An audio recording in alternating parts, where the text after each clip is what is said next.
Welcome back, everyone. Well, everyone might be overstated. Welcome back, person who accidentally clicked on this channel twice. I'm Sean Madden. If you could help me out, follow me on Twitch, twitch.tv/Sean Madden. I'll be streaming weekend leagues, some league games, I'm in some money leagues. You can check me out on there. This is going to be part 2 of the Panthers playbook, in which we focus in on gun bunch offset for the purposes of beating man coverage. I'm just going to use this one set to beat man coverage in multiple ways. First way I want to do it is when you're facing cover 2 man. Okay, with 2 deep safeties, somebody's afraid of you going deep. We're going to start out with what I think is the best man beating play in the game, flood.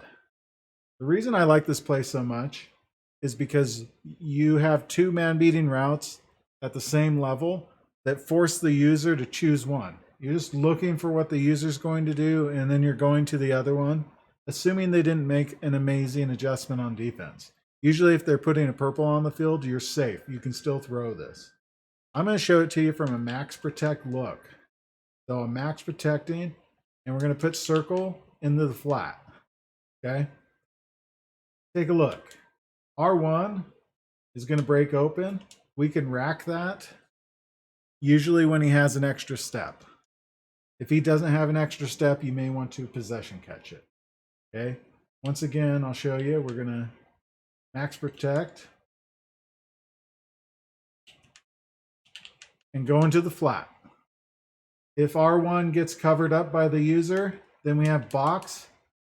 When we throw box, I throw at 6 o'clock.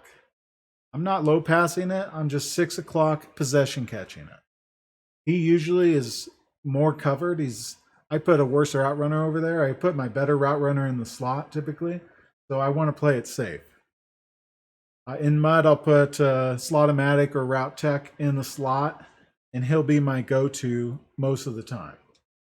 So flood's the best play to beat man. Another good way to beat man when you have cover 2 is this play here because of the inverted zig. So we're just going to put R1 on a slant, and we're going to leave the rest of the routes on the field. Unless you know they're blitzing heavy, you want these routes to go out. Otherwise, you get other players clustered in the middle. I'll show you what that looks like. So if I max protect, then I get 2 extra guys kind of hovering over the middle, which makes life a little more difficult. So I don't want that to happen. I'm going to send these guys out and put R1 on a slant. We're looking at 3 reads here. We're looking at R1 on the slant. Then we're looking at the zig. And then we're looking at this sort of dig route that has a nice step in on it so it doesn't really get bumped. When we motion, we're just going to hike right before he settles. R1's covered. Circle comes open. I'm usually just taking the 5 yards. Every once in a while, I'll rack it. Usually, I'm going to possession catch it and take the 5. Okay? Third read is just box coming back across. So we've got R1, circle, box. And here, I'm going to possession catch it, usually get a dive animation out of it. Okay? Next way we like to attack cover 2 is with double post. Double post is a great zone beater, but that circle route beats man nicely. So we can take advantage of that. This is one where I max protect. I'm putting box on a drag, and I'm motioning over R1 and putting them on a smart routed out. So this is going to be similar to flood, where we can force the user to pay attention to R1. If he covers R1, then we have circle. If both get covered up, we can take the drag. So first, we're going to look at R1. We know that that's going to break it on the cut, take our 10 yards. I'll show that to you one more time. Double post. Boxes on a drag. R1 and circle. So our read is, what's the user doing? Is he going R1 or circle? Let's say he goes R1. We have circle on the cut, possession catch it. He often gets more separation than that. You can occasionally rack it. I mean, I have David Moore out there, so he's not going to get a ton of separation. Another way that I like to attack cover 2, and this actually works against cover 1 oftentimes as well, is this little spot and go play. I've seen other people run it to where they motion the spot and go across the field. I don't like to do that. The way I like to run it is, again, this is one I'll max protect if they're sending heavy pressure. The two guys in the middle, if they're not, aren't going to really be too much of a problem for you. And then we're smart routing R1, and we're putting box on the dig. Okay? What we're going to do is we're going to motion him out before he settles. We're going to hike it.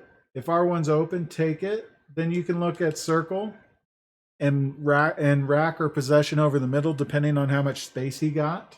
Again, I'm throwing to David Moore, so he's not creating too much separation. Also, if they're pressing, the motion helps get this open. I've noticed that when I motion out, that smart routed slant gets a little bit better separation. So we're just going to move him out, hike before it snaps. If R1's there, it is, we'll take it. Okay. Option 3 is going to be the dig coming across. Those are your 3 reads.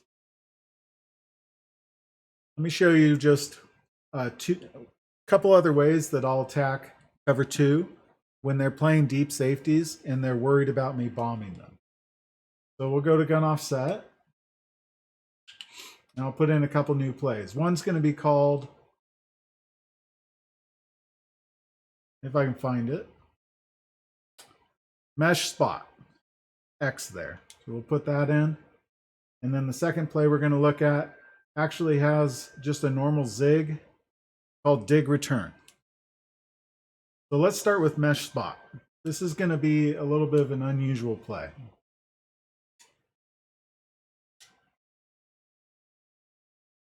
When you look at the play art on mesh spot, you've got this weird little comeback route, the spot route.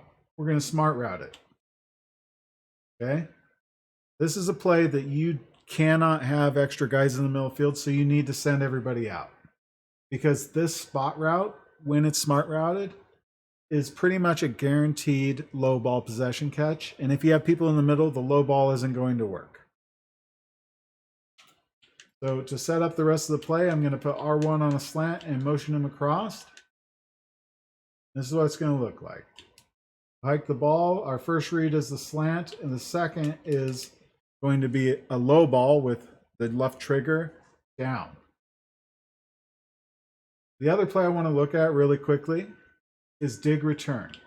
So here we're focusing primarily on the zig, but we also have a nice little in route that comes open, and we're just going to clear that space out with the tight end, and every once in a while that dig opens up. Here we don't need any sort of motion. We're just going to hike the ball. We're going to look at the zig. Does he break open? If not, we'll come over to the deep end. You usually don't need a ton of space for this to work. So I'll show you one more time. We're going to streak the tight end, hike the ball. You can hit more coming out of that. Oftentimes, rack it, get upfield. If you've got a really good short route runner who's quick, you can get a lot of separation. Once you start getting them with all these underneath passes, they're going to be running cover 1 against you. Cover 1 is where you get an opportunity, and I'll even press it. You get an opportunity, it doesn't matter if it's pressed or not, this is going to work for a one-play touchdown. And that's where we use this S route that's found in dig fork. Now for the purpose of this video, I'm just going to cancel the play action and max protect. Let me set up the O-line or the defensive line real quick. So the setup for this, you can either leave the play action if they're not predicting pass, or you can run it like this. We're going to smart route R1, so he's on a shorter slant, and motion him across. The goal is to get the user to worry about this guy we've motioned. So we've got him going across, and we're going to step left and we're going to throw it. This is where having David Moore really hurts me on all Madden though. But we're going to throw that 9 o'clock. More often than not, this is really open for you. I should have considered doing it with more. We'll see how it goes. He does not have deep route running. So we're throwing at 9 o'clock. We're going to rack it. And I'll tell you that S route, when you have a good route runner, gets a ton of separation.